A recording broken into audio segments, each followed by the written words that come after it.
प्यारे बच्चों, तो फिर से जो पीछे कल छूट गया था कुछ क्वेश्चंस, उस क्वेश्चंस को लेके आए हैं। जुगाड़ नंबर पहला से ही क्वेश्चंस रहेगा और ये क्वेश्चन है।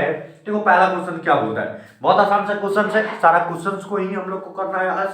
ठीक है, क्वेश्चन प्रैक्टिस होना चाहिए। जो प्रीवियस ईयर क्वेश्चन है वो क्वेश्चन बहुत इंपॉर्टेंट रोल प्ले करेगा। ठीक है, तो यहां से तुम देखो, यहां क्या बोल रहा है, when an ideal gas compress कर रहे एडियाबैटिकली करने का मतलब हीट नहीं डाल रहे लेकिन कंप्रेस कर रहे जबरदस्ती।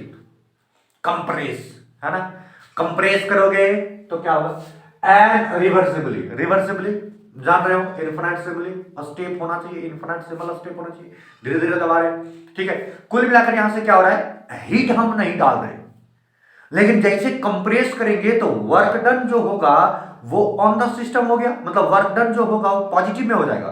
पॉजिटिव में वर्क डन होने का मतलब ये हो गया कि इंटरनल एनर्जी बढ़ जाएगा, और इंटरनल एनर्जी बढ़ जाएगा तो टेम्परेचर भी बढ़ने का कोशिश होगा। देखो यहां से, then the final temperature is, तो फाइनल टेम्परेचर क्या होगा बताओ। तो अभी हम तुमको बताए कि बहुत आसान है, बहुत समझना, बहुत बिल्कुल आसान है कि ये कंप्रेस किया गया मतलब दबाया गया एडियाबैटिकली। हीट नहीं डाले लेकिन दबा रहे हैं। अगर हीट डालते और दबाते तब तो ब्लास्ट हो जाता, कोई उपाय नहीं था। लेकिन यहां हम क्या कर रहे हैं, हीट हम लोग क्या किए, नहीं डाले और दबा रहे। तो जैसे दबाएंगे तो वर्क डन पॉजिटिव हो जाएगा, क्योंकि एक्सपेंड करता था तो वर्क डन नेगेटिव होता था। कंप्रेस करोगे तो वर्क डन क्या हो जाएगा, पॉजिटिव हो जाएगा। कुल मिलाकर वर्क डन पॉजिटिव हुआ, और जैसे वर्क डन पॉजिटिव हुआ तो इसका मतलब कि उसका इंटरनल एनर्जी बढ़ गया होगा, क्योंकि उसी पर काम कर दिया हम लोग, अपना एनर्जी खपत करके उस पर काम कर दिए। अरे बात समझ रहे हो, तो इंटरनल एनर्जी पॉजिटिव का मतलब कि जो टेम्परेचर होगा वो बढ़ गया होगा। अब बढ़ गया होगा तो फाइनल टेम्परेचर जो होगा वो क्या हो जाएगा, हाइयर देन इनिशियल टेम्परेचर। तो पहला ही आंसर सही होगा। बात समझ रहे हो, तो ये सिर्फ समझ के लिखना। ये 2000 देखो कि इसमें पूछा है भाई, डेट नहीं दिया हुआ लेकिन ये तुम्हारा नीट में पूछा गया है क्वेश्चन है। अरे बात समझ रहे हो, तो ये कहने का मतलब ये हो गया, थोड़ा सा दिमाग में रखोगे कि आखिर जब कोई भी सिस्टम को हम कंप्रेस करते हैं एडियाबैटिकली, मतलब हीट हम नहीं अप्लाई कर रहे फिर भी कंप्रेस कर रहे हैं, वर्क डन पॉजिटिव होगा। वर्क डन पॉजिटिव हुआ तो इंटरनल एनर्जी पॉजिटिव होगा, और जब इंटरनल एनर्जी पॉजिटिव हो गया तो इसका मतलब है कि टेम्परेचर जो होगा वो पॉजिटिव मतलब बढ़ गया होगा।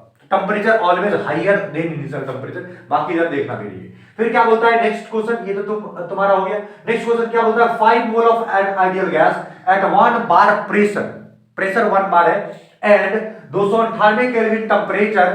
ठीक है, एक्सपेंड का मतलब समझ जाना है, ये वर्क डन नेगेटिव होगा, ये तो जानते हो, इनटू वैक्यूम। ओहो, ये वैक्यूम का दिया, वैक्यूम का मतलब फ्री एक्सपेंशन का मतलब हो गया कि एक्सटर्नल प्रेशर जो होगा वो बिल्कुल जीरो होगा। कितना होगा बताओ, बिल्कुल जीरो होगा। जब एक्सटर्नल प्रेशर जीरो हो गया तो क्या हो गया होगा, थोड़ा बताओ। एक्सटर्नल प्रेशर जैसे जीरो हो गया, अरे वर्क डन जीरो है ना, अरे वर्क डन बस। यहां क्या बोलता है, to double of the volume, कुछ भी वॉल्यूम का उससे मतलब नहीं है, वैक्यूम में किया भैया तो वर्क डन जीरो होगा। लो जीरो आंसर मार दो। समझ में आया बात। ये देखो 2020 जेईई मेंस 2020 में पूछा गया क्वेश्चन, ऐसा ही क्वेश्चन पूछेगा बाबू लोग, इसलिए तुम लोग को हम बता दे रहे हैं कि बस सिर्फ कॉन्सेप्ट को दिमाग में रख लेना, बढ़िया क्वेश्चन हिट करके आओगे। ठीक है, वैक्यूम जैसे बोला एकदम कुछ नहीं सोचना है, वैक्यूम बोला भाई जीरो होगा वर्क डन, क्योंकि एक्सटर्नल प्रेशर ऑलवेज वैक्यूम में जीरो होता है, तो वर्क डन तुम्हारा जीरो होगा। नेक्स्ट क्वेश्चन क्या बोलता है, देखो ये दो क्वेश्चन में कोई दिक्कत होगा बिल्कुल नहीं। नेक्स्ट क्वेश्चन क्या बोलता है, an ideal gas is allowed to expand from 1 litre to 10 litre, मतलब वॉल्यूम V1 दे रखा है 1 लीटर और V2 दे रखा है तुम्हारा कितना, 10 लीटर। ठीक है, अब क्या बोलता है, अगेंस्ट ये कांस्टेंट एक्सटर्नल प्रेशर। तो तुम याद करो, कांस्टेंट प्रेशर करते हैं तो ये तुम्हारा क्या हो गया, इरिवर्सिबल प्रोसेस, और यहां एक्सपेंड का बात कर रहा है, तो एक्सपेंड नहीं, हाँ एक्सपेंड का बात कर रहा है, तो एक्सपेंड क्या मतलब नेगेटिव में आएगा, वर्क डन ऑलवेज नेगेटिव में आएगा, एक्सपेंड करता है, तो ये बात पता चल गया। तो यहां से क्या बोलता है, प्रेशर कितना दे रखा है, प्रेशर दे रखा है एक्सटर्नल प्रेशर कितना, 1 बार। कितना दे रखा बताओ, 1 बार। तो पूछा है कि तुम वर्क डन बताओ, work done in kilojoule. तो वर्क डन क्या होगा, तो वर्क डन जानते हो, work done is equal to क्या होता है, माइनस तो होगा क्योंकि एक्सपेंड किया, P एक्सटर्नल होता है और V2 माइनस V1 हो जाता है बस। तो यहां से तुम्हारा क्या हो जाएगा बताओ, माइनस तो होगा वर्क डन, तो ये वर्क डन बराबर माइनस तो होगा P एक्सटर्नल 1 बार, तो ये बार को दिमाग में रखना, और V2 मतलब तुम्हारा 10 में से 1 चला गया कितना बचेगा 9, तो ये 9 हो जाएगा और तुम्हारा क्या रहेगा लीटर। अब बार और लीटर का मतलब क्या होता है, ये तुम्हारा 9 हो गया तो -9 और बार लीटर का मतलब होता है 100 जूल। क्या था बताओ 100 जूल। तो यहां तुम्हारा क्या आ गया बताओ -900 जूल। लेकिन ये किलो जूल में पूछा है, तो किलो जूल में पूछा है तो जूल को किलो जूल में करेंगे तो 1000 से क्या करना पड़ेगा डिवाइड करना होगा। 2 जीरो से 2 जीरो कट गया तो क्या आ गया -0.9 जूल। तो -0.9 जूल तुम्हारा आंसर आ गया, -0.9 जूल। सी नंबर आंसर, कोई दिक्कत नहीं होना चाहिए। देख लो बहुत आसान सा क्वेश्चन है, बहुत आसान सा क्वेश्चन। क्या बोला, एक आइडियल गैस जो एक्सपेंड कर रहा है 1 लीटर से 10 लीटर तक। अरे बात समझ रहे हो, कांस्टेंट एक्सटर्नल प्रेशर, प्रेशर जो है वो कांस्टेंट है। कितना प्रेशर है बताओ 1 बार प्रेशर है। कितना बार प्रेशर रखा है 1 बार प्रेशर। यही तो सबसे बड़ा खूबसूरती है कि तुम्हारा प्रेशर दे रखता है और वो कह देता है कि हाँ एक्सटर्नल प्रेशर क्या है तुम्हारा, वो कांस्टेंट है कि वैक्यूम में जा रहा है कि या फिर क्या है। बात समझ रहे हो, तो ये चीज तुम्हारा दे रखा है और वर्क पूछा है किलो जूल में, तो हम लोग कुल मिलाकर ये तुम्हारा 0.9 किलो जूल। ये देखो 2019 जेईई मेंस 2019 में पूछ चुका है ऐसा क्वेश्चन। देखो कितना बढ़िया क्वेश्चन है, इसीलिए बार बार करें, सिर्फ कॉन्सेप्ट को और जुगाड़ नंबर 1 को बढ़िया से दिमाग में फिट कर लो। नेक्स्ट क्वेश्चन क्या बोलता है, देखो ये तो ड्यूरिंग कंप्रेशन, कंप्रेशन मतलब दबाने का बात कर रहे हैं, ठीक है, ऑफ ए स्प्रिंग। मतलब एक चीज तुम बता दो कि जब है हम कंप्रेशन का बात करते हैं तो वर्क डन पॉजिटिव होगा। यहां तक कोई दिक्कत बिल्कुल नहीं होना चाहिए, ठीक है। अब यहां से क्या बोलता है spring, the work done is 10 kilo joule. मतलब वर्क डन दे रखा है तो वर्क डन तुम्हारा क्या है 10 किलो जूल। अच्छा ठीक है, और तुम्हारा बात तो यहां बना दे, यहां जगह है, ठीक है। तो यहां तुम्हारा तो वर्क डन कितना दे रखा बताओ 10 किलो जूल। कंप्रेस किया भैया तो पॉजिटिव तो होगा, ठीक है। और क्या बोलता है 2 kilojoule escape to the surrounding as heat. लेकिन 2 किलो जूल जो एनर्जी है वो हीट के रूप में बाहर निकल जाता है। तो हीट के रूप में मतलब क्यू तुम्हारा है वो 2 किलो जूल तुम्हारा बाहर निकल जाता है, तो नेगेटिव होगा कि नहीं। अरे बात समझते हो, अरे बात समझ रहे हो, ये बाहर निकल जा रहा है, हीट तुम्हारा क्या हो जा रहा है बताओ बाहर निकल जा रहा है। तो बाहर निकलेगा तो उसमें घाटा मार देगा और घाटा मारेगा तो नेगेटिव में चला गया। कुल मिलाकर तुम समझ सकते हो। तो फिलहाल तुम्हारा क्या हो गया बताओ, ये तुम्हारा वर्क डन तुम्हारा पॉजिटिव में है लेकिन क्यू तुम्हारा क्या हो गया नेगेटिव में, ठीक है। कंप्रेशन का बात कर रहे हैं, the change in internal energy in kilojoule. तो चेंज इन इंटरनल एनर्जी मतलब फर्स्ट ऑफ थर्मोडायनामिक्स याद करो तो del U is equal to क्या होता है क्यू प्लस डब्ल्यू। अगर कंप्रेशन का बात करें तो W तुम्हारा 10 किलो जूल है तो डेल यू तुम्हारा क्या हो जाएगा, यहां तुम्हारा 10 किलो जूल हो जाएगा कि नहीं, और Q तुम्हारा माइनस में तो -2 किलो जूल। तो 10 में से अगर यदि मान लो 2 चला गया कितना बच जाएगा बताओ 8 किलो जूल आंसर। तो 8 किलो जूल ये तुम्हारा क्या हो जाएगा बताओ, 10 में से अगर 2 चला गया तो तुम्हारा क्या बचेगा 8 किलो जूल। तो 8 किलो जूल आंसर हो जाएगा। तो 8 किलो जूल तुम्हारा कहां है, प्लस में 8 किलो जूल होना चाहिए क्योंकि कंप्रेसर का बात कर रखा है वो तुम्हारा इंटरनल एनर्जी हमेशा पॉजिटिव में चेंज होगा, पॉजिटिव पॉजिटिव, क्योंकि इंटरनल एनर्जी बढ़ेगा। समझ रहे हो समझ रहे हो समझ रहे हो, लेकिन यहां बढ़ा नहीं क्योंकि हीट के रूप में बाहर निकल गया ना एनर्जी, ठीक है। तो फिलहाल घट गया, तो 8 किलो जूल लेकिन पॉजिटिव में रहेगा। कोई दिक्कत समझने में, कोई दिक्कत। अरे देखो वर्क डन दिया हुआ है, हीट भी दे रखा है, लेकिन कहता कि बाहर निकल गया है तो नेगेटिव में होगा। First law of thermodynamics compression के लिए जानते हैं पॉजिटिव में होता है वर्क डन। तो del U is equal to Q plus W, ठीक है। क्यू तुम्हारा -2 किलो जूल रखा है और डब्ल्यू तुम्हारा 10 किलो जूल रखा है, 10 में से 2 चला गया 8 किलो जूल आ गया। बहुत आसान सा क्वेश्चन। नेक्स्ट क्वेश्चन तुम्हारा ये जानते हो, ये 2019 ये भी जेईई मेंस 2019 में पूछ रखा है। देखो कितना आसान आसान क्वेश्चन पूछता है, इसीलिए तो कहते हैं कि थोड़ा सा धैर्य रखो, थोड़ा सा मजेदार आएगा। चलो ठीक है, अब यहां से तुम देखो जेईई मेंस 2017 में एक क्वेश्चन पूछ रखा है कि internal energy change is equal to, internal energy change is equal to ये किसके बराबर होगा, आइसोकोरिक वर्क कि आइसोबारिक वर्क कि एडियाबैटिक वर्क कि आइसोथर्मल वर्क। ये तो बहुत गजब कर दिया। देखो यहां से समझो ये इंटरनल एनर्जी किसके बराबर होगा, अगर तुम देखो फर्स्ट लॉ ऑफ थर्मोडायनामिक्स को तो del U is equal to Q plus W होता है ना।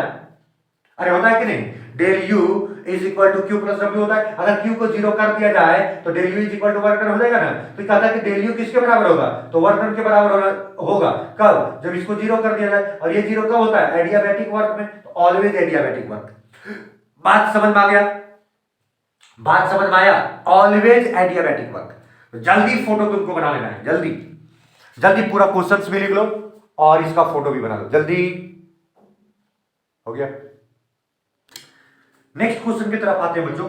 देखो छठा नंबर क्वेश्चन क्या बोलता है, बात को समझना। An ideal gas is allowed to expand, expand कर दिया, कुल मिलाकर तुम्हारा क्या हो जाएगा, फिर से एक्सपेंड तो वन नेगेटिव होगा, ये तुम जान रहे हो, ठीक है। फिर क्या होता है, बोथ रिवर्सिबल एंड इरिवर्सिबल, चलो ठीक है देख लेते हैं। इन आइसोलेटेड सिस्टम, आइसोलेटेड सिस्टम मतलब हीट ना ही तुम्हारा बाहर निकलेगा ना ही ये करेगा, तो हीट तुम्हारा क्या हो जाएगा, जीरो। यहां तक तो कहानी समझ में आ गया, ठीक है ठीक है। अब क्या बोलता है कि टी आई इनिशियल टेम्परेचर है और तुम्हारा टी एफ तुम्हारा फाइनल टेम्परेचर है, तो बताओ विच of the following statement is correct. ये जेई 2006 में पूछ चुका है क्वेश्चन, बहुत आसान सा क्वेश्चन बोला, आइसोलेटेड सिस्टम बोला बच्चा, तो इसका मतलब क्या हो गया कि हीट तुम्हारा प्रवेश नहीं करेगा, मतलब हीट जीरो होगा, और हीट जीरो मतलब एडियाबैटिक एक्सपेंशन हो रहा है। कहानी समझ में आ गया, चलो ठीक है। अगर एडियाबैटिक एक्सपेंशन और रिवर्सिबल इरिवर्सिबल दोनों हो रहा है,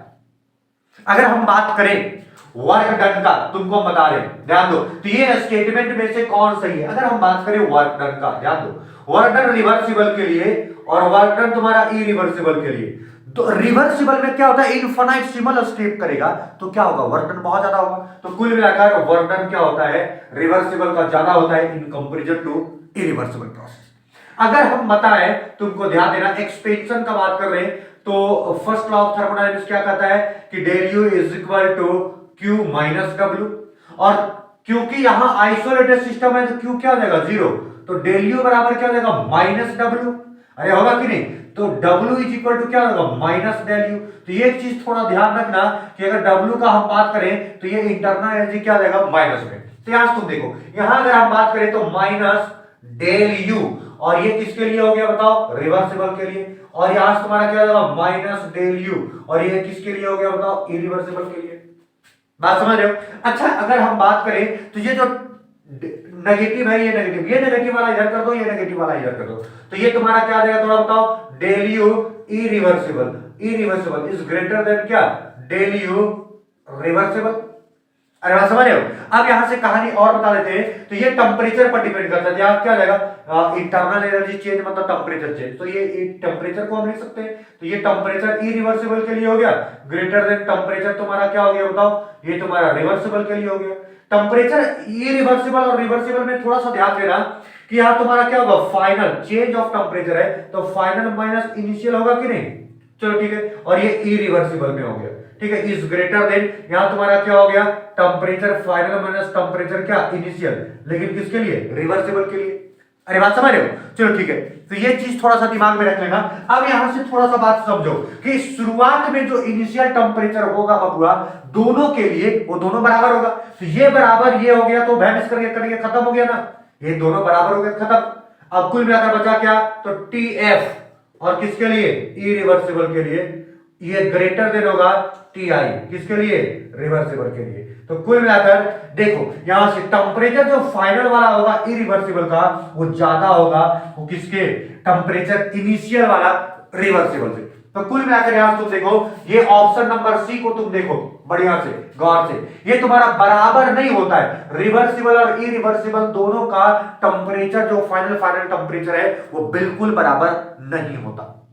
बात समझा, ठीक है। यहां क्या बोलता है कि दोनों इनिशियल और फाइनल को बराबर कर दे रहे, और रिवर्सिबल और ये भी नहीं होता, क्योंकि रिवर्सिबल और इरिवर्सिबल जब दोनों कहानी बनता है तो कुछ ऐसा, ये टेम्परेचर जो है इरिवर्सिबल वाला ज्यादा होता है इन कंपैरिजन टू रिवर्सिबल। क्यों, क्योंकि वर्क डन तुम्हारा क्या होता है, वो ज्यादा होता है रिवर्सिबल में, और वर्क डन तुम्हारा क्या होता है, इरिवर्सिबल में कम होता है। तो जब वर्क डन ज्यादा हो गया, टेम्परेचर ज्यादा खाएगा, एनर्जी खाएगा ना, तो एनर्जी घाटा मारेगा, तो रिवर्सिबल में एनर्जी घाटा हो गया, तो घाटा हो गया, टेम्परेचर कम हो जाएगा।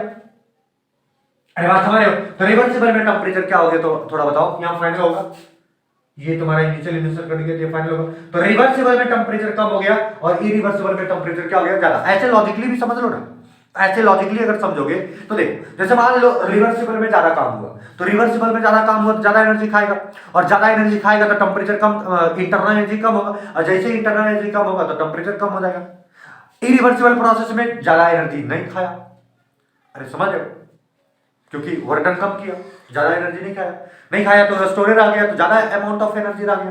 बात समझ रहे हो। तो ये कहानी तुम्हारा हो गया, ये छठा नंबर क्वेश्चन का सी नंबर ऑप्शन डी भी तुम्हारा नहीं होगा। ये बोल रहा है कि फाइनल नहीं होगा। कुल मिलाकर सी, ठीक है, ये this one is this. Next question, ये फोटो बना लोगे। नेक्स्ट क्वेश्चन क्या बोलता है, an ideal gas expand in volume from इतना टू इतना, ठीक है, एट इतना मतलब 300 टेम्परेचर वो, ठीक है, अगेंस्ट ये कांस्टेंट प्रेशर। ध्यान दो, यहां कांस्टेंट प्रेशर का बात आ गया, इसका मतलब ये इरिवर्सिबल प्रोसेस का बात कर रहा है। किसका बात कर रहा है बताओ, इरिवर्सिबल प्रोसेस का बात कर रहा है, जिसमें तुम्हारा प्रेशर, एक्सटर्नल प्रेशर इतना दे रखा है। अब कहता है वर्क डन इज, तो वर्क डन क्या होगा तो जानते हो। तो ये फोटो अगर यदि तुम बना लोगे जल्दी जल्दी तो बना लो, जल्दी फोटो छाप लो, जल्दी फोटो छाप लो। छपा गया, हो गया, हो गया ना, जल्दी फोटो बना सकते हो। ये बहुत आसान सा क्वेश्चन था, ठीक है, 2006 में पूछा हुआ है। और ये तुम्हारा 2000 जानते हो। ये अगर हम जेई मेंस का बात करें, जेई मेंस, तो जेई मेंस 2004 में पूछा हुआ है और नीट 2019 में पूछ रखा है। 2 बार पूछा गया है क्वेश्चन, ध्यान दोगे बढ़िया से, मजेदार से। चलो ये मिटा दे, ये मिट गया। अब इसको थोड़ा सॉल्व करो। ये क्या करता है कि वॉल्यूम जो है इसको सॉल्व करो, इसका तो पता चल गया। अब इसको सॉल्व करो तो ये तुम्हारा क्या होता है, वॉल्यूम जो V1 है वो 1 × 10⁻⁻3, V2 जो तुम्हारा है मीटर क्यूब, अरे ठीक है। और प्रेशर जो है एक्सटर्नल प्रेशर वो तुम्हारा कितना दे रखा है, 1 × 10⁵ न्यूटन मीटर स्क्वायर। अरे बात समझा। अब कहते हैं नहीं एट कांस्टेंट टेम्परेचर, तो नहीं प्रेशर कांस्टेंट है तो वर्क डन क्या होगा, तो जानते हो work done is equal to minus P external और V2 माइनस V1। तो work done is equal to minus P external, external कितना है 10⁵ न्यूटन पर मीटर स्क्वायर, और V2 तुम्हारा क्या है 10⁻⁻2, और ये तुम्हारा क्या है -3। यहां से अगर कॉमन करोगे तो यहां से तुम्हारा क्या देगा, ये तुम्हारा -10⁵ है, इसको कॉमन कर दो 3 को, तो -3 कॉमन हो गया तो यहाँ 10 होगा, यहाँ 1 हो जाएगा। अरे करोगे ये तुम्हारा -3 कॉमन कर लोगे तो ये तुम्हारा पॉजिटिव में चला जाएगा, ये 2 तो निकलेगा, ये पॉजिटिव में जाएगा तो ये हो गया। अब यहाँ से माइनस, तो ये तुम्हारा घट जाएगा तो यहाँ क्या जाएगा 2, और यहाँ क्या जाएगा 9, और यहाँ तुम्हारा क्या हो गया न्यूटन, और ये मीटर क्यूब तो रहेगा, तो ये तुम्हारा क्या हो गया बताओ न्यूटन और मीटर। न्यूटन मीटर का मतलब होता है 1 जूल, तो यहां तुम्हारा क्या होगा 900 जूल, आंसर माइनस में। This one is C answer, ठीक है। तो ये चीज तुम्हारा कहानी बन गया। तो ये कहानी को जल्दी जल्दी तुमको क्या करना है, बनाना है, जल्दी जल्दी बना लेना है, जल्दी छाप लो। नेक्स्ट क्वेश्चन का बात करते हैं हम लोग बच्चों। देखो नेक्स्ट क्वेश्चन तुम्हारा क्या है, क्वेश्चन बोल रहा है, देखो ध्यान से समझना, बहुत बढ़िया से समझना। नेक्स्ट क्वेश्चन क्या बोल रहा है, ए पिस्टन filled with इतना mole of 0.4 mole of ideal gas, ठीक है, बढ़िया समझो। 0.4 मोल ऑफ आइडियल गैस इतना मोल ले लिया गया है। गैस एक्सपेंड रिवर्सिबली, एक्सपेंड कह रहा है तो वर्क डन ऑलवेज क्या होगा बताओ, नेगेटिव होगा, इसमें कोई शक नहीं, ये तुम शुरू से जान रहे हो। फ्रॉम इतना ml टू इतना ml, वॉल्यूम दे रखा है, एट ए कांस्टेंट टेम्परेचर कर दिया। टेम्परेचर कांस्टेंट है, इसका मतलब टेम्परेचर चेंज नहीं कर रहा है, इसका मतलब कि ये आइसोथर्मल का बात कर रहा है। किसका बात कर रहा है बताओ, आइसोथर्मल का। आइसोथर्मल कहने का मतलब टेम्परेचर चेंज नहीं होगा, टेम्परेचर कांस्टेंट रहेगा। समझ में आया बात, टेम्परेचर कांस्टेंट रहेगा, समझ रहे हो। चलो ठीक है। अब यहां से क्या बोलता है, इतना डिग्री सेल्सियस, एज इट मतलब as it does so it absorb 208 joule of heat absorb किया। बात समझो, आइसोथर्मल का बात कर रहा है, एक्सपेंशन का बात कर रहा है, तो W तुम्हारा क्या होगा बताओ, नेगेटिव होगा, इसमें कोई शक है बिल्कुल नहीं, ठीक है। अब तुम्हारा क्या बोलता है, यहां से क्या बोलता है कि it absorb 208 joule of heat, 208 joule of heat absorb किया, मतलब हीट लिया, तो हीट क्या हो जाएगा, प्लस में हो जाएगा कि नहीं, ऑटोमेटिक ये ले रहा है, रिलीज नहीं कर रहा है, उसको घाटा नहीं हो रहा है, उसको फायदा हो रहा है, तो ये भैया पॉजिटिव में रहेगा। हीट पॉजिटिव में रहेगा लेकिन वर्क डन तुम्हारा क्या रहेगा, नेगेटिव में। यहां तक पता चल गया। अब क्या होता है, value of Q and W for this process will be, बात समझो। ये आइसोथर्मल का बात किया, मतलब टेम्परेचर मतलब delta T is equal to 0, तो यहां से तुम बात करो del T is equal to, तो यहां से बात करो अगर हम एक्सपेंशन का बात कर रहे हैं, यहां एक्सपेंड कर रहा है तो फर्स्ट लॉ ऑफ थर्मोडायनेमिक्स याद करो। तो फर्स्ट लॉ ऑफ थर्मोडायनेमिक्स तुम्हारा क्या हो जाएगा बताओ, फर्स्ट लॉ ऑफ थर्मोडायनेमिक्स क्या हो जाएगा बताओ, बात को समझ रहा है। यहां से ऑप्शन थोड़ा सा वैसे भी देख लो ना, ये del U is equal to तुम्हारा क्या हो गया बताओ, ये तुम्हारा क्यू और एक्सपेंशन में माइनस डब्ल्यू, ठीक है। अब डेल यू टेंपरेचर जीरो, तो चेंज ऑफ इंटरनल एनर्जी भी क्या हो जाएगा जीरो, अरे होगा ना, तो हो गया। तो ये जीरो, तो क्यू बराबर क्या हो गया डब्ल्यू, कि हीट और तुम्हारा जो वर्क है वो दोनों एक दूसरे के बराबर रहेगा। तो अगर Q amount of heat absorb कर रहा है तो उतना ही वर्क डन कर रहा होगा। बात समझ रहे हो? फिर से देखो, अगर हम बात करें आइसोथर्मल कंडीशन तो टेंपरेचर जीरो होता है, चेंज ऑफ टेंपरेचर जीरो, और जब चेंज ऑफ टेंपरेचर जीरो तो टेंपरेचर पर डिपेंड करता है इंटरनल एनर्जी, तो इंटरनल एनर्जी चेंज भी तुम्हारा क्या हो जाएगा जीरो, तो ये खत्म।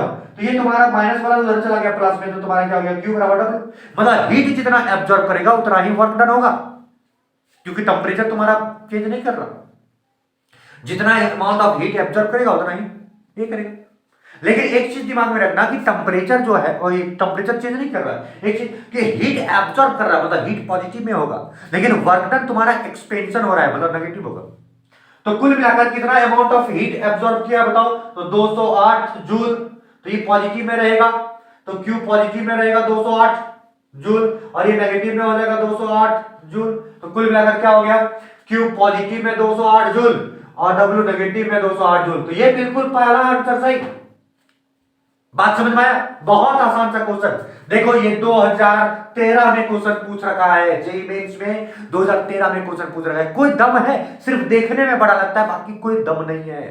बात समझ रहे हो? इसलिए मेन तुमको क्या क्लियर करना है कि भाई क्वेश्चन बोल क्या रहा है, और जुगाड़ नियम जो तुमको दिया ना वो खोपड़ी में रखो, सारा क्वेश्चन को धाई धाई मार दोगे। नेक्स्ट क्वेश्चन देखो क्या बोलता है, the internal energy change when A system goes from a state A to B, ठीक है, is 40 किलो जूल पर मोल। मतलब एक सिस्टम है जो A से B जाने के, यहां A है यहां B है, A से B जाने में वो 40 किलो जूल पर मोल उसका तुम्हारा क्या होता है, इंटरनल एनर्जी चेंज होता है, ठीक है। चलो ठीक है, अब क्या बोलता है, if the system goes from A to B by reversible, A से B गया ये रिवर्सिबल प्रोसेस में, ठीक है, पथ एंड रिटर्न, और फिर से रिटर्न हो जाता है to state A, state A में फिर से रिटर्न हो जाता है, मतलब रिटर्न हो गया, ठीक है, बाय इरिवर्सिबल प्रोसेस, मतलब इधर से इधर जो आया इरिवर्सिबल से आया, कोई फर्क नहीं पड़ता। Path what would be the net change of internal energy. बच्चों देखो ध्यान से समझना, हम ये साइक्लिक प्रोसेस का बात कर रहे हैं, ये गोल गोल घूमने का बात कर रहा है। अगर स्टेट ए से बी गया तो उसमें जो इंटरनल एनर्जी चेंज हुआ, बात समझा। अब यहां से बी से ए गया तो उतना ही इंटरनल एनर्जी चेंज हुआ होगा, बात को समझना। इसका मतलब नेट जो चेंज हुआ वो कुछ हुआ ही नहीं, जितना अगर मान लो 40 किलो जूल इधर हो रहा है तो 40 किलो जूल इधर से भी हो गया, मतलब कुल मिलाकर अगर नेट चेंज का बात करो चेंज, तो 40 किलो जूल शुरू में हुआ इधर से इधर आने में, इधर से इधर आने में कितना हो गया 40 किलो जूल। अरे समझ रहे हो, कुल मिलाकर नेट चेंज जो हुआ इंटरनल एनर्जी का वो कितना हो गया, जीरो। अरे इधर से इधर आया तो 40 किलो जूल, तो इधर से इधर जाएगा तो 40 किलो जूल, बच्चे बराबर है ना, चाहे रिवर्सिबल हो इरिवर्सिबल उससे फर्क नहीं पड़ता। अरे समझ रहे हो, साइक्लिक प्रोसेस में एक बात हमेशा दिमाग में रखना कि इंटरनल एनर्जी चेंज होता ही नहीं है, नेट इंटरनल एनर्जी चेंज जो होता है वो जीरो हो जाता है। बात समझा? तो ऑलवेज इक्वल टू जीरो, कोई दिक्कत कोई फर्क नहीं पड़ना चाहिए बबुआ। इंटरनल एनर्जी चेंज जो होगा वो होगा ही नहीं। जल्दी फटाफट लिख लो, 9 क्वेश्चन तक हम लोग कर लिए, 15 का टारगेट है बच्चा, लिख लिया। नेक्स्ट क्वेश्चन देखो, 10वां क्वेश्चन है, यहां से बात को समझना और देखो क्या बोल रहा है।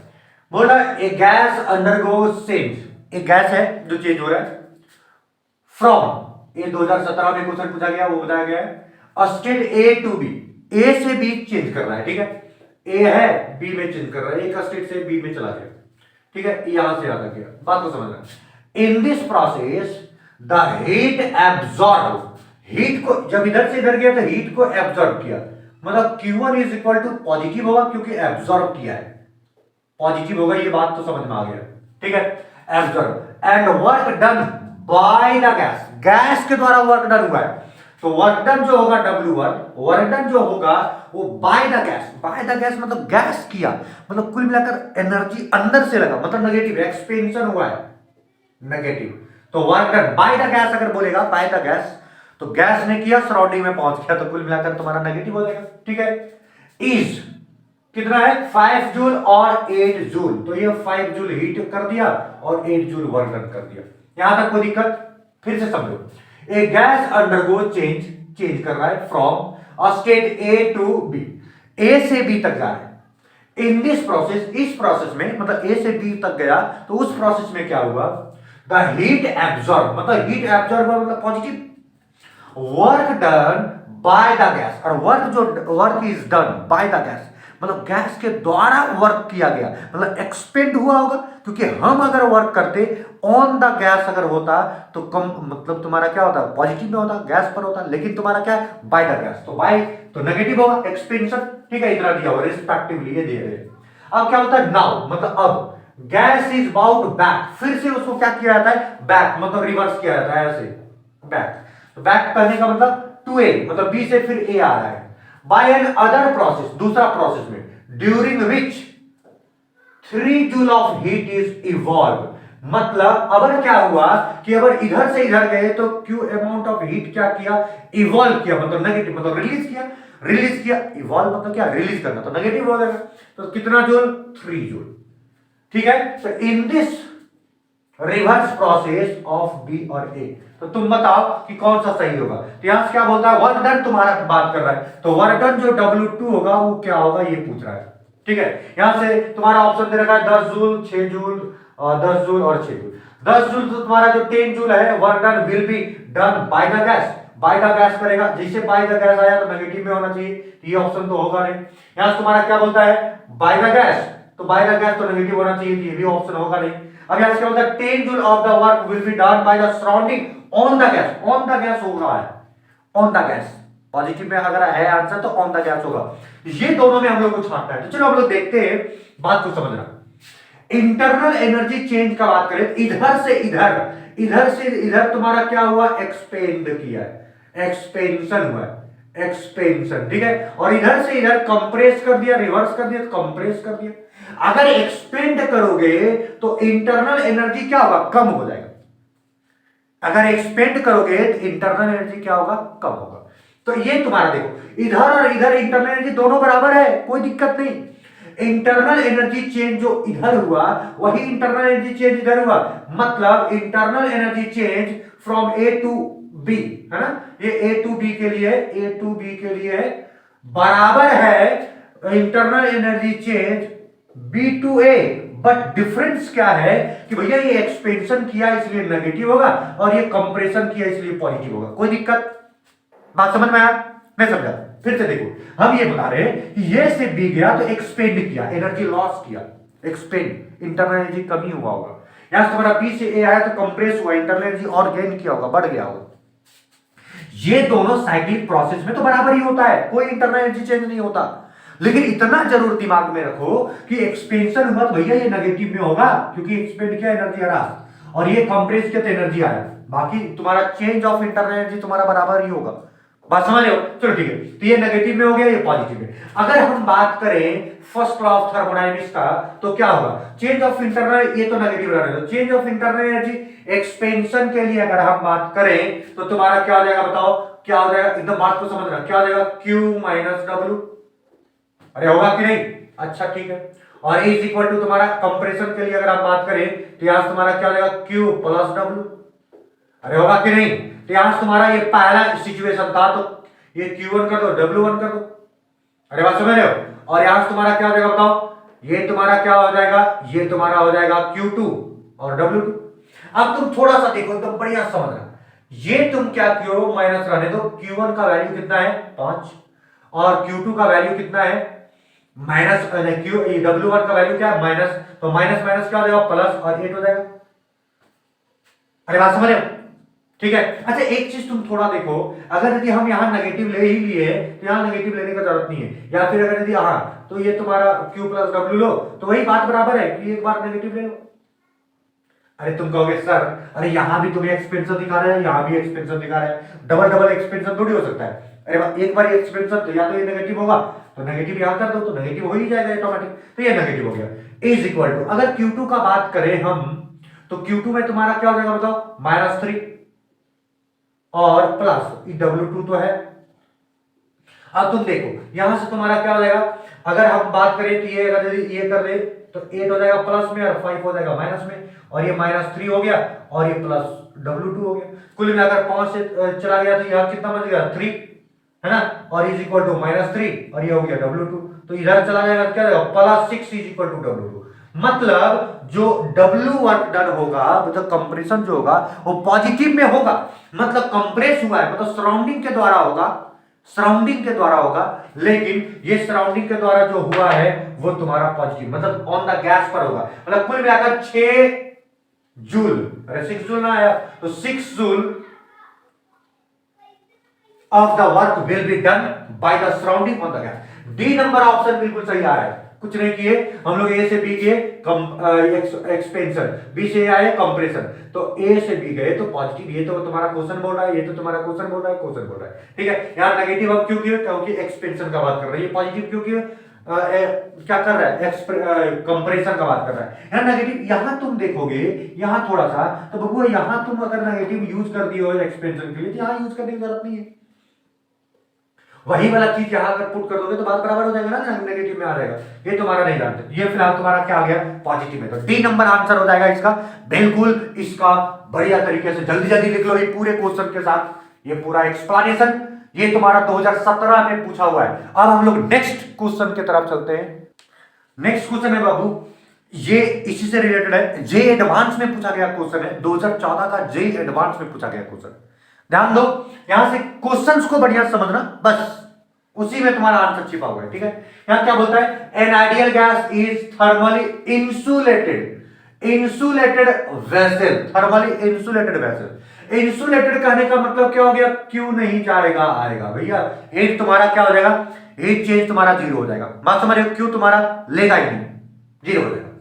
Eight internal pressure P1, volume V1 and temperature T1, ये बोल रहा है एक्सपेंड, एक्सपेंड मतलब W जो होगा वो नेगेटिव होगा ऐसे करके दिमाग में रख सकते हो, इरिवर्सिबली, ठीक है, अगेंस्ट जीरो एक्सटर्नल प्रेशर। लो लो लो, तो जीरो एक्सटर्नल प्रेशर कहने का मतलब कि अगर P एक्सटर्नल अगर 0 हो गया तो W भी क्या हो गया 0, और अगर Q 0 W 0, तो आज करो del U is equal to Q plus Q minus तुम्हारा, क्योंकि एक्सपेंड कर रहा है ना, तो ये फर्स्ट ऑफ थर्मोडायनामिक, अब ये भी 0 है और ये भी 0 है, तो कुल मिलाकर डेल U भी तुम्हारा क्या हो जाएगा बताओ 0 हो जाएगा, और डेल U अगर 0 होगा टेम्परेचर वो क्या हो जाएगा 0 हो जाएगा, और टेम्परेचर अगर 0 हो गया अरे बबुआ, तो इसका मतलब टेम्परेचर कांस्टेंट ना है, समझो पहले टेम्परेचर क्या है बाबू कांस्टेंट, और टेम्परेचर कांस्टेंट हो गया, इसका मतलब कि अगर हम बात करें कि PV is equal to nRT का, और टेम्परेचर कांस्टेंट कर दो तो ये भी कांस्टेंट ये भी कांस्टेंट, तो ये पूरे कांस्टेंट हो जाएगा, तो P1 V1 is equal to P2 V2 आसानी से लिख सकते हैं कि नहीं। अब कुल मिलाकर यहां से तुम देखो, ये तुम्हारा एक्सप्रेशन बस इतने पढ़ने से आ गया, बाकी एक्सटर्नल प्रेशर, अभी तुम्हारा डायग्राम कुछ दे रखा है कि एक्सटर्नल प्रेशर 0, इरिवर्सिबल एक्सप्रेशन करते हैं, एक्सटर्नल प्रेशर 0 है, एक्सटर्नल प्रेशर 0 बोलते ही सब कुछ डाटा समझ में आ गया भैया, आइडियाबैटिकली है क्योंकि इंसुलेटेड कह रहा है, तो इंसुलेटेड मतलब आइडियाबैटिक, आइडियाबैटिक मतलब हीट नहीं जाएगा, external pressure 0, external pressure 0, work done 0, work done 0, इसका मतलब कि Q और W दोनों 0, तो इंटरनल एनर्जी 0, इंटरनल एनर्जी 0, तो टेम्परेचर भी 0, और टेम्परेचर क्यों 0 हुआ क्योंकि कांस्टेंट हो गया, चेंज ऑफ टेम्परेचर 0 हो जाएगा। अरे बात समझ रहे हो, तो यहां से तुम्हारा T अगर कांस्टेंट हो जाएगा तो PV is equal to constant, तो P1 V1 is equal to क्या आ जाएगा P2 V2। अब तुम यहां देखो, तो सबसे पहले ऑप्शन नंबर पहला तो तुम्हारा आ गया, ठीक है, यहां से तुम्हारा क्या है कि टेम्परेचर कांस्टेंट, तो T2 बराबर T1 हो जाएगा कि नहीं, तो ऑप्शन नंबर दूसरा भी तुम्हारा सही है, और P1 V1 is equal to P2 V2, ये तीनों ऑप्शन सही है, गलत सिर्फ यही है, यही तुम्हारा आंसर हो गया, तीनों ए बी सी। बबुआ ये मल्टीपल चॉइस क्वेश्चन है, तो मल्टीपल चॉइस क्वेश्चन में ये जी एडवांस 2014 में पूछा गया क्वेश्चन है, जल्दी फटाफट तुमको क्या करना है नोट कर लेना है जल्दी, फिर नेक्स्ट क्वेश्चन पर चलेंगे हम लोग, तो नेक्स्ट क्वेश्चन चलने से पहले ये जल्दी नोट कर लो, हो गया। नेक्स्ट क्वेश्चन हम लोग देख रहे हैं, नेक्स्ट क्वेश्चन तुम्हारा है एक थोड़ा सा पुराना क्वेश्चन जेई का है, 1999 में पूछा था, ये 1991 और 94 दो बार पूछा है, तो थोड़ा पुराना क्वेश्चन पर भी हम लोग आ गए। देखो यहां से क्या बोलता है, Fourier cyclic process. Cyclic process का अगर हम बात करें, विच of the following is not true, कौन सही नहीं है। तो साइक्लिक प्रोसेस मतलब ए से बी गया और बी से आया, तो इसमें इंटरनल चेंज जो होता है भैया जीरो होता है, ये तो सही है। अगर इंटरनल चेंज जीरो हो गया तो इंथैल्पी भी तुम्हारा क्या हो जाएगा, जीरो हो जाएगा। ये भी सही है, ये भी सही है। वर्क डन कुछ ना कुछ तो होगा ना बबुआ। अरे यहां से यहां यार, यहां से आया, ऐसा थोड़ी है कि काम हो भी नहीं किया, काम कुछ तो हुआ ना, काम तो यहां से यहां ट्रेवल, यहां से यहां। भैया ये गलत बात है, ये गलत बात है, मतलब कुल मिलाकर ये गलत बात है। तो बोलता है नॉट ट्रू, तो कौन सही होगा तुम्हारा, ऑप्शन नंबर डी आंसर हो जाएगा। ये सही नहीं है कि वर्क डन कुछ ना कुछ हुआ होगा। इंटरनल एनर्जी चेंज नहीं हुआ, साइक्लिक प्रोसेस में इंटरनल एनर्जी चेंज नहीं होता, एंथैल्पी चेंज नहीं होता, गिब्स फ्री एनर्जी मतलब कोई भी एनर्जी चेंज चांस नहीं होता, डेल जी भी चेंज नहीं होता है, उसको गिब्स फ्री एनर्जी बोलते हैं। दूसरा जुगाड़ में बहुत डिटेल में बताएंगे उसको, ठीक है। लेकिन यहां तुम्हारा क्या है, वर्क डन कुछ ना कुछ हुआ होगा, इसलिए तुम्हारा आंसर क्या हो जाएगा, वर्क डन, क्योंकि नॉट ट्रू का है, ठीक है। नेक्स्ट अगर हम बात करें तो फॉर इरिवर्सिबल एक्सपेंशन, एक्सपेंशन का मतलब समझ सकते हो, फॉर आइडियल गैस, ठीक है, अंडर आइसोथर्मल कंडीशन। आइसोथर्मल मतलब टेंपरेचर जीरो, टेंपरेचर जीरो मतलब इंटरनल एनर्जी जीरो, तो internal energy zero, the correct option is expansion है इंटरनल एनर्जी जीरो। तो भैया ये दोनों तो कभी नहीं हो सकता, क्योंकि इंटरनल एनर्जी यहां तुम्हारा क्या नॉट इक्वल टू जीरो रखा है, तो ये तो तुम्हारा गलत हो गया, ये तो हो ही नहीं सकता। ये दोनों में से छांटना है। अगर इरिवर्सिबल प्रोसेस का बात करते बाबू, तो देखो डेल एस का मतलब होता है इंट्रोपी, इंट्रोपी का मतलब होता है रैंडमनेस। रिवर्सिबल और इरिवर्सिबल में यही अंतर है, रिवर्सिबल में तुम्हारा रैंडमनेस जो होता है वो जीरो होता है, लेकिन इरिवर्सिबल जीरो से बड़ा होता है, ऑलवेज ग्रेटर देन जीरो, मतलब नॉट इक्वल टू जीरो। तो इरिवर्सिबल प्रोसेस में ये से इंट्रोपी का कॉन्सेप्ट बहुत डिटेल में हम बताएंगे, लेकिन दिमाग में यहां तुम रख लेना, entropy always greater than zero होगा, समझ रहे हो, इरिवर्सिबल प्रोसेस में। तो कुल मिलाकर not equal to zero, option number C तुम्हारा क्या हो जाएगा, आंसर हो जाएगा, क्योंकि टेंपरेचर यहां आइसोथर्मल बोला, टेंपरेचर जीरो, ये तुम्हारा जीरो, ये तो हो ही नहीं सकता, क्योंकि इसमें नहीं बोल रहा है, या तो ये होगा या तो ये होगा। लेकिन इंट्रोपी जीरो हो जाए ये बिल्कुल सही बात नहीं है, क्योंकि इरिवर्सिबल प्रोसेस है, इरिवर्सिबल प्रोसेस में तुम्हारा इंट्रोपी कभी जीरो नहीं होता। बात समझ में आया, चलो ठीक है, जल्दी फटाफट लिख लो, तब फिर चलेंगे next question.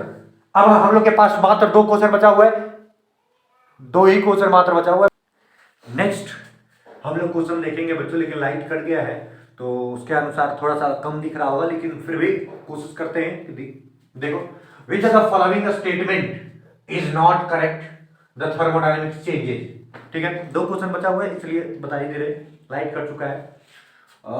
Which of the following statement is not correct, correct नहीं होना चाहिए, सही नहीं होना चाहिए, ठीक है। थर्मोडायनेमिक्स यहां से तुम देखो आइसोथर्मल एक्सपेंशन, तो del T is equal to zero, तो यह सही है, सही है, मतलब यहां कहता है कि सही नहीं है उसको चूज करो, लेकिन ये सही है। अगर यदि एक्सपेंड ये आइसोथर्मल एक्सपेंशन तो नेगेटिव होगा, ये भी सही है। और यहां से तुम्हारा क्या बोलता है, वॉल्यूम अगर कांस्टेंट कर दो तो heat involve directly change in internal energy, मतलब ये भी तुम्हारा सही है। तो गलत क्या है कि अगर एक्सपेंशन का बात करेंगे तो पॉजिटिव कभी वर्क डन नहीं होगा, ऑप्शन नंबर सी तुम्हारा आंसर हो जाएगा। बात समझा, ये करेक्ट नहीं है। दूसरा क्वेश्चन देखो, यहां से क्या बोल रहा है, इनक्लोज इंसुलेटेड कंटेनर, तो क्लोज इंसुलेटेड कंटेनर है, मतलब Q is equal to zero होगा, इसमें कोई शक नहीं है। फिर क्या बोलता है, ये लिक्विड इज स्टायर्ड विथ ये पैडल, मतलब एक लिक्विड को क्या करते हो तुम, पैडल से घुमाते हो, घुमाते हो मतलब एक पैडल से क्या कर रहे हो, उसको मथ रहे हो, ठीक है। तो टू इंक्रीज द टेंपरेचर, मतलब टेंपरेचर चेंज हो गया, टेंपरेचर बढ़ेगा तो इंटरनल एनर्जी चेंज होगा। Then which of the following is true, 2002 में पूछा गया है, यहां तुम देख लो, ये सबसे पहले Q is equal to zero होना चाहिए, Q is equal to zero यहाँ ये पहला ऑप्शन में, ये तीनों में नहीं है Q is equal to zero, कुल मिलाकर पहला आंसर। बस यही रहा आज का लास्ट टॉपिक और लास्ट पॉइंट। ये 25 क्वेश्चन हम लोग यहाँ डील किए, ये 15 क्वेश्चन यहाँ और 10 क्वेश्चन हम लोग कल ही का लेक्चर में डील कर लिए थे। टोटल 25 क्वेश्चन हो गया, जो पहला जुगाड़ दिए थे उसका। आज के लिए इतना ही, नेक्स्ट डे मिलेंगे नेक्स्ट टॉपिक के साथ।